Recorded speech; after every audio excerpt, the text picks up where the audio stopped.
시청자 여러분 안녕하십니까. 이제 11월 7일 자정을 넘겼습니다. 벌써 이제 한밤중 12시 반이 넘었고 이제 1시를 향해서 달려가고 있는데요.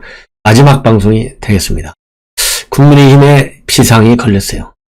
그야말로 2030의 대반란이 시작되는 것이 아닌가 하는 우려의 뉴스가 계속해서 많이 나오고 있어요. 자, 이 앞전 방송에서 간단히 언급해 드렸는데 조금 사태가 심각해질 가능성이 있다. 그래서 이준석 대표 이 특정인을 위한 이러한 뭐라 그럴까요? 이 전유물이 아니다. 이렇게 얘기를 하고 또 윤석열 총장도 오늘 청년들을 위한 정책 방향, 그야말로 일자리 양질의 일자리 창출에 매진하겠다. 이런 입장도 내놓았습니다. 자, 그래서 지금 홍준표 후보 여러분들 아시다시피 2030 세대들의 절대적인 지지를 받았지 않습니까? 이 지지율이 상당히 높았어요. 그러다 보니까 지금 이 민심 여론조사에서도 보면 통상적으로 쭉 보면 2030, 40까지의 지지율이 상당히 높았습니다. 그러다 보니까 이분들이 지지하던 이 홍준표 후보가 탈락이 되니까 이 상심하는 그런 마음을 갖고 있는데요. 그 상심까지만 우리가 뭐라냐면 가야 되겠고요. 상심을 넘어서서 이 탈당 인증 행렬이 지나치게 길어지는 것은 결국 누가 좋아하겠습니까? 정권을 유지하고자 하는 이 진보 좌파들의 세상에 또 다른 구원의 문이 열리는 것이 아닌가 하는 우려가 됩니다. 물론요, 좋게 생각하면 2030들 말하자면 젊은 패기에 한번 열받아가지고 이럴 바에는 탈당해 이런 생각을 할 수도 있어요. 그러나 이 정도 선에서는 이제 서로 자제하는 것이 그야말로 우리 여러분들께서 왜 홍준표 후보를 지지했겠습니까? 당연히 정권 교체하라고 지지한 거 아니겠어요? 그래서 이 목표는 같아요.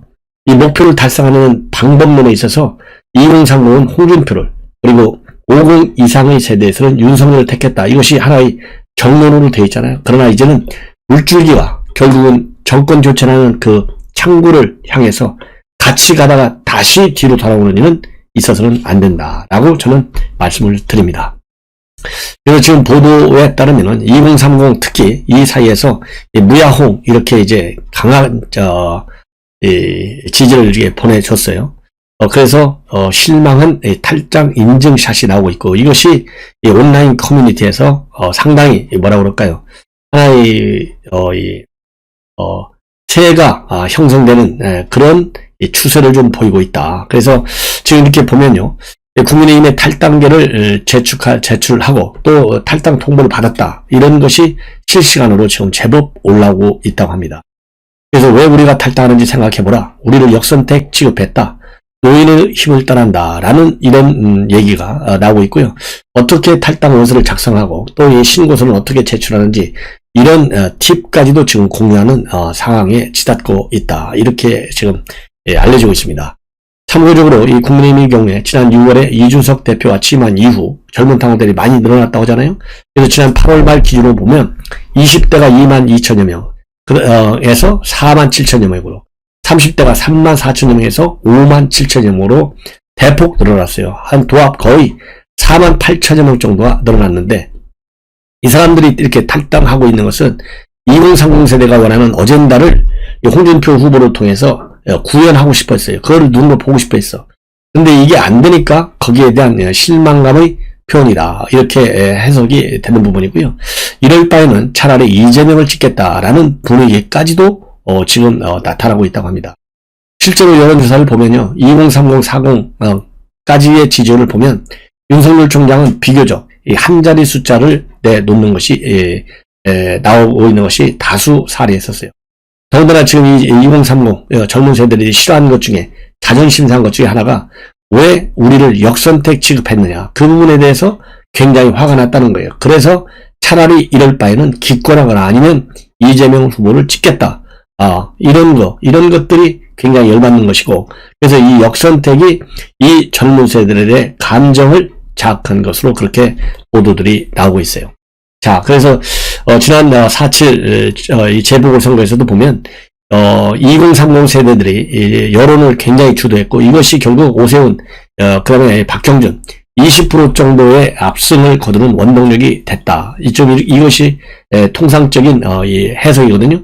그렇기 때문에 만약에 2030 세대들이 계속해서 만약에 이렇게 집을 뛰쳐나갈 경우에는 앞으로 대선 이 전국을 관리하는데도 상당한 암초가 될 수 있다는 것이죠. 그래서 이것은 당 지도부, 특히 2030 세대들의 강한 이 팬덤을 구축하고 있는 이준석 대표답게 확실하게 메시지 관리를 할 필요가 있다, 이렇게 생각을 하고 있고요.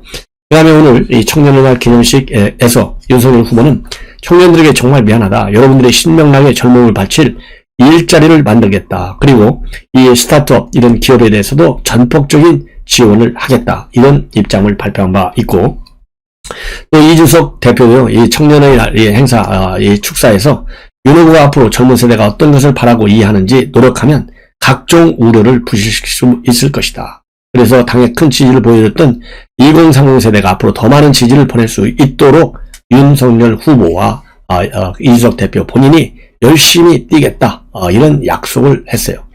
그리고 이제 뭐라 그럴까요? 홍준표 후보도 연이어서 청년들을 향한 메시지를 내고 있습니다. 그래서 오늘 청년들에게 보낸 메시지를 보면, 밑바닥에서 자랐어도 바른 정신을 갖고 내 엄마처럼 착하게 살면 대통령도 할 수 있는 나라가 대한민국이라고 외치고 싶었다. 그러면서요, 청년들의 꿈이 되고 싶었는데, 그러나 이러한 꿈은 이제 한여름밤의 꿈이 되어버렸고, 또다시 그 꿈을 꿀 수 있는 여력이 될지 알 수 없으나 인상 자체가 꿈길이라는 것은 변함없는 사실이다. 그러면서요, 한동안 쉬면서 생각을 정리해보고 지지해준 모든 분들에게 거듭 감사드린다, 이런 입장문을 오늘 냈고요. 또 어제도 이 청년 세대들을 향해서 이번 대선 후보 경선에서 여러분이 보내주신 성원은 잊지 않겠다. 그리고 앞으로도 남은 정치 인생을 여러분들의 희망이 될 수 있도록 대전의 노력을 다하겠다라고 밝히고 있습니다. 그리고 바로 이제 어제 날짜상으로는 그제죠. 뭐 사실상은 어제나 마찬가지고 5일 이 경선 패배한 후에 첫 뭐라 그럴까요? 이 소감 발표문에서 경선 결과 승복한다, 그리고 마지막까지 치열하게 국민적 관심을 끈 것이 제 역할이었고 합심해서 정권 교체에 나서달라, 이렇게 당부를 했어요. 그래서 우리 청년 세대 여러분들 좀 서운하고 상심스럽고 또 실망스러운 면이 국민의힘에 있다 손 치더라도 마지막 홍준표 후보의 당부가 뭡니까? 정권 교체에 꼭 나서주도록 당부한다, 이렇게 돼 있잖아요. 그래서 이 마지막 홍준표 후보의 정권 교체에 대한 이 강조점, 여기에 대해서는 우리 청년 여러분들도 공감할 것으로 보고, 여러분들이 꿈이 실현되는 게 뭡니까? 지금 이 정치 환경에서는 정권 교체가 꿈이잖아요. 그래서 이 정권 교체라고 하는 꿈을 현재로서는 최고의 꿈으로 삼고, 그리고 그 이외의 다양한 청년 한 분 한 분들의 꿈, 좋은 일자리, 그리고 정말로 장밋빛 미래가 아니겠습니까? 이 좋은 일자리를 시작으로 해서 10년, 20년, 30년 후에 좋은 꿈을 꿀 수 있고, 그 꿈이 실현될 수 있도록 윤석열 후보가 충분한 뭐라 그럴까요? 자락을 깔 수 있는 능력, 그리고 마음의 준비는 저는 되어 있다. 그 이유는요, 윤석열 후보가 그동안에 청년 관련 내놓은 메시지뿐만 아니고, 지금 윤석열 총장 메모드 캠프를 운영하고 있지 않습니까? 거기에서 청년 문제 전문가도 상당히 있는 것으로 제가 알고 있어요. 그래서 앞으로 우리 청년 여러분들이 지금 이번에 실망하신 거 이상의 좋은 미래의 꿈과 관련된 뭐라 그럴까요? 비전 또 계속해서 제시할 것으로 보입니다. 그래서 우리 젊은 우리 당원 여러분들 꿈을 깨지 마시고 더 강하게 추진해 나갑시다라고 저는 제안을 하고 싶습니다. 자, 그리고요, 이 조성은 씨, 조성은이가 결국은 윤석열 이번 후보 당선을 계기로 해서 국민의힘을 탈당하겠다, 이런 입장문을 올렸어요. 자, 그래서 참 이분도 어떻든지 간에 이유가 어떻든 상당히 안타까운 사정이다. 예. 왜냐면은 본인이 정치적인 꿈이 있든 뭐가 됐든 간에 결국 돌고 돌아서 박지원이와 함께 돌고 돌아서 결국은 국민의힘에 가입한 거잖아요. 그러면 그 처음의 꿈을 이번 사태와 연결시켜서 깨는 거, 이거는 마땅치 않다. 왜냐하면 인생은 길어요. 더군다나 지금 100세 시대, 120세 시대라고 하잖아요. 그래서 이 고발 사주 의혹과 관련해서 윤석열 총장 그동안에 정말 뭐라 그럴까요? 참 상상하기 어려운 비판을 계속 해왔는데, 뭐 당을 떠나겠다, 뭐 자유의사니까 그건 뭐 강요할 수는 없겠지만은 조성은 씨도 이렇게 성급한 결정을 내리는 것은 다시 한번 반성하라. 그리고 또 떠났다가도 다시 올 수 있어요. 예. 그래서 뭐라고 올렸느냐면 1년 반이 조금 넘는 시간 동안에 일신상 정리를 한다. 9월 모 방송 인터뷰에서 밝혔듯이 제 발로 탈당할 사유가 발생했기 때문이다. 그러니까 윤석열 총장이 야당의 후보로 결정됐다는 것이죠. 그것이 탈당 사유라고 하는 겁니다. 그래서 윤석열 후보님 축하드린다. 홍준표 후보님과 유승민, 원희룡 후보님께 응원과 위로의 말씀을 드린다. 이러면서요. 국민의힘에 제출한 탈당 신고서 일부 사진을 찍어서 페북에 올리고 있고, 또 국민의힘에 대해서는 이렇게 얘기하고 있어요. 박근혜 정부의 마지막 때처럼 권력만 잡으면 헌정질서를 정면으로 위배하는 행위에 옹호와 그리고 명분 없는 그 권력을 충분히 누릴 수 있다고 착각하는 모양에서 크게 실망했다. 이렇게 비판하고 있습니다. 그러면서 그렇게 설령 잡는 권력이라도 곧 탄핵당할 것이다. 라고 하면서 제가 배운 도도한 역사의 원칙이었다. 저는 제가 윤석열 대검 2020년 총선 개입 사건 내에서 하고 있던 일들을 가벼운 마음으로 최선을 다하기 위해서 지금처럼 노력하고자 한다. 이런 입장을 내놓고 있습니다. 그러면서요. 두 번째 국기문란 사건이라고 고발사주 의혹을 칭하면서 국민의힘이 두 번 모두 국기문란의 공범이 된 당은 아니기를 바랐습니다마는 박근혜 정부의 마지막 때처럼 권력만 잡으면 헌정질서를 정면으로 위배하는 행위의 옹호와 그리고 명분 없는 그 권력을 충분히 누릴 수 있다고 착각하는 모양에 크게 실망했다라고 이 입장문을 또 상세히 밝히고 있고요. 설령 그렇게 잡은 권력이라도 곧 또 탄핵당할 것이다. 김웅 의원에게도 유감을 표명한다. 이렇게 입장을 밝혔습니다. 참고적으로 이 조성은 씨는요. 지난 9월 17일 YTN 라디오에 출연해서 당적은 아직까지 유지하고 있다. 이렇게 밝힌 바 있고 탈당, 이 당적을 바꿀 의사가 없느냐 이런 질문과 관련해서 저는 일관된 입장이다. 제보가 당에 이롭게 했던 행위라고 생각을 했고 스스로의 권력 내지는 당에 우애를 입혔다고 해서 저를 징계 내지는 출당시킨다고 하면 국민의힘도 범죄에 동조하는 그런 집단이 되는 거다. 이렇게 입장문을 내놓은 바 있어요. 그래서 제가 보기에는 조성은 씨 조성은 씨의 경우에는 떠난다. 그러면은 길게 보고 떠나는 것이 맞다. 또 그렇게 생각했어요. 왜냐하면 조성은 씨가 지금 하고 있는 것이 엄중한 또 이 해당 행위라고 볼 수 있지 않습니까? 그렇기 때문에 이게 긴 틀에서 차라리 해당 행위에 따른 징계를 받는 한이 있더라도 끝까지 지켜서 본인이 국민의힘에 들어올 때의 그런 목적의식이 있지 않았겠습니까? 그 선량한 목적의식이 아니었다면 이미 정치적으로 오염된 목적의식을 갖고 국민의힘에 들어온 것이 아니냐. 그렇다고 한다면 입당 동기서부터 불순했다. 이런 또 비판을 받을 가능성도 그 소지도 충분하다고 봅니다. 그래서 긴 틀에서 결국 대한민국을 지켜낼 정당은 확실컨대 우리 국민의힘이 될 것이다. 보수정당이 될 것이다. 그런 측면에서 보면 이렇게 구비마다 그야말로 지금 조성은 씨 여기저기 정당을 한두 번 옮겨다니는 게 아니잖아요. 본인의 정치 역정, 이 과정을 더 말하자면 오염시키지 않는 것이 바람직하다라고 생각을 합니다. 이제 여러분께 거의 마지막 뉴스가 되겠는데요. 지금 이 시간에 중요한 것 중에 하나가 지금 경기도청의 늘공이라고 그러죠. 지역 공무원들이 굉장히 이재명 어공파들에게 상당한 지금 메시지를 내놓고 있어요. 이재명이가 나갔는데 지금 앉아서 뭐 하고 있느냐? 당신들 언제 나갈 거냐? 이런 메시지들이 경기도청 내부 게시판에 지금 계속 올라오고 있다고 합니다. 그래서 이 내용을 상세히 말씀을 드리면 이재명 지사님도 사용하셨는데 아직도 조청에서 자리 잡고 계시면 안 되는 것 아닌가요? 그래서 이런 글을 쓴 사람은 바로 이제 떠나자 이렇게 돼 있어요. 그래서 민선 7기 출범 시에 캠프와 성남시에서 도청으로 입성하신 분들 이렇게 딱 정의를 내리고 뒷배금 있고 직원들에게 갑질하셨던 분들도 계시는데 이런 분들 이제는 스스로 자리를 정리하셔야죠. 떠나야 할 때를 알고 정리하시면 그나마 박수 받을 수 있지 않을까요? 라고 반문하고 또 다른 공무원은 댓글로 여기에 민주당을 찍고 이재명 도지사도 찍었다. 따라지를 들어오면서 갑질할 때는 마치 개헌군이 신발도 안 벗고 들어와 설친다는 기분이 들었다. 그러면서 저는 민주당에서도 비주류인 이재명 후보가 기대되긴 한다. 그러면서도요. 물론 민선 7기 따라지님들은 빨리 나가주세요. 남 앞길 막지 말고 퇴사하세요. 이런 글을 내놨고요. 또 다른 공무원은 이영기 시인의 낙화를 댓글로 달았습니다. 그래서 이 시는 가야 할 때가 언제인가는 분명히 알고 가는 이의 뒷모습은 얼마나 아름다운가라는 문장으로 시작되어 있어요. 예. 그래서 이 사람들이 늙은들이 지적한 부류들은 어떤 사람들이냐? 이재명 이 후보가 지난 2018년도 경기도지사로 입성한 이후에 도정에 참여한 정치 지방 공무원들이죠. 예컨대 행정일부시장을 지냈던 박수영 의원, 이런 사람은 지난달 SNS에요. 전임지사와 측근들이 전행으로 움츠려든 경기도를 다시 살려내자는 글을 올렸었는데, 지난달 말에 이 해당 글의 내부 상황이 어떠한지가 잘 드러나고 있습니다.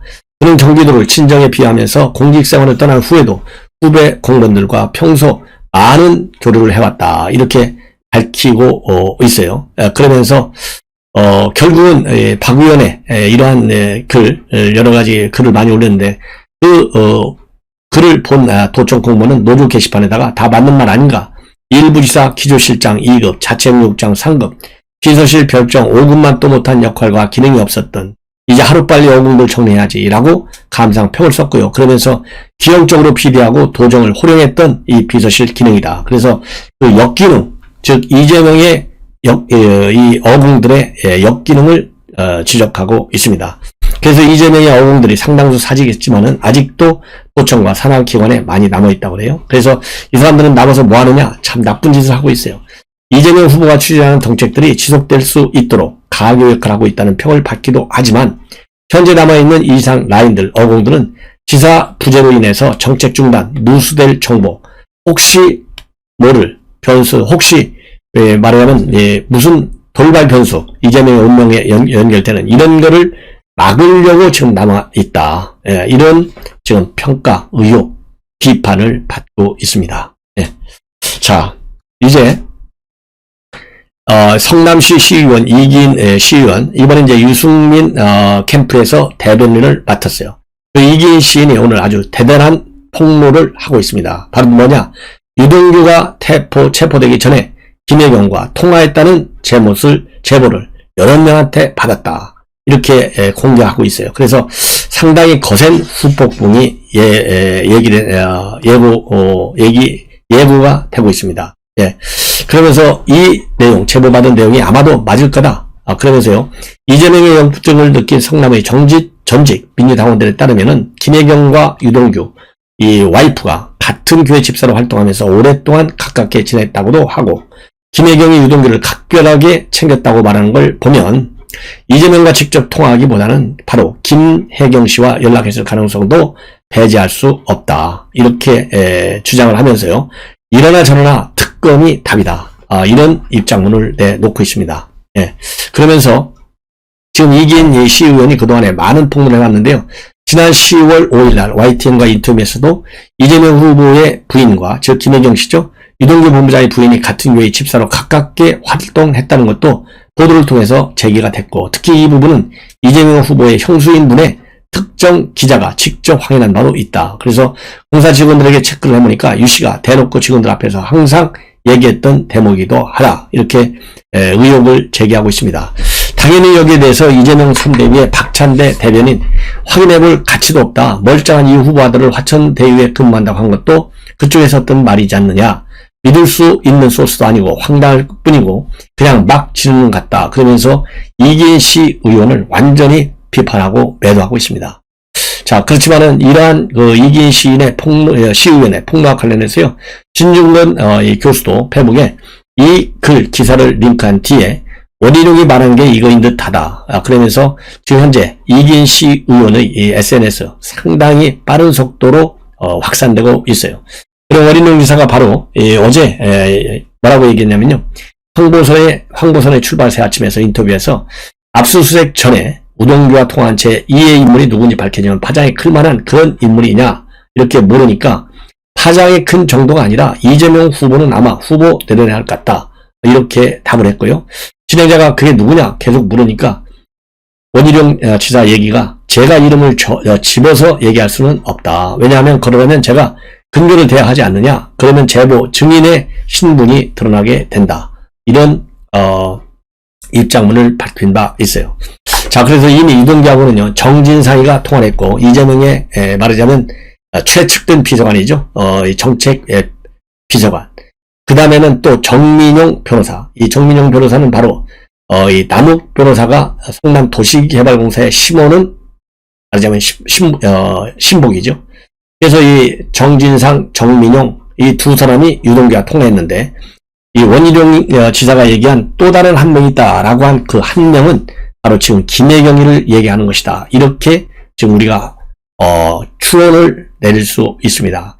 그러니까 이 사람 이름이 나오면 이재명이는 사퇴를 해야 된다. 예, 사퇴를 해야 된다. 굉장히 아주 강한 뭐라 그럴까요? 이 후폭풍을 예견했어요. 그래서 제가 보기에도요, 이 원희룡 지사가 얘기한 이재명의 복시 한 명 더 있다. 이 사람이 바로 지금 현재 김혜경 부인이다라고 우리가 결론을 내릴 수 있는 그런 상황에 되어 있다. 왜냐면은요, 이 원희룡 지사가 얘기한 보면 정진상보다 높은 사람이냐 이런 질문과 관련해서 말이죠. 높다 낮다라고 할 수는 없다. 그때도 제가 몇 가지 지표가 될 수 있는 걸 많이 얘기하지 않았느냐. 우선 유동규 본부장 잘 알아야 되고, 그리고 유동규 본부장을 달랠 정도의 사람이어야 되는데, 뭔가 약속을 하면 유동규 측에서 그걸 믿을 수 있는 사람이어야 한다. 그 요건을 갖춘 사람은 몇 안 된다. 그럼 그렇게 얘기하고 있습니다. 자, 이 정도가 되면 이제 검찰에서 이재명뿐만 아니고 이재명의 부인도 뭐 이 자격이 피의자든 뭐 참고인든 뭐가 됐든지 간에 반드시 불러서 어떤 통화를 했는지 캐내야 한다. 이렇게 제가 결론을 내리고 싶습니다. 우리 시청자 여러분들께서도요, 생각이 같으시리라 믿고 그런 측면에서 제 방송 주변 분들에게 많이 SNS를 통해서 공유해서 김혜경에 대한 수사 압박 여론을 우리가 조성해야 된다라고 저는 마지막 당부를 드립니다. 자, 이것으로 오늘 심야 방송은 마치고요. 내일 아침에 여러분들께 찾아뵙겠습니다. 편안히 주무십시오.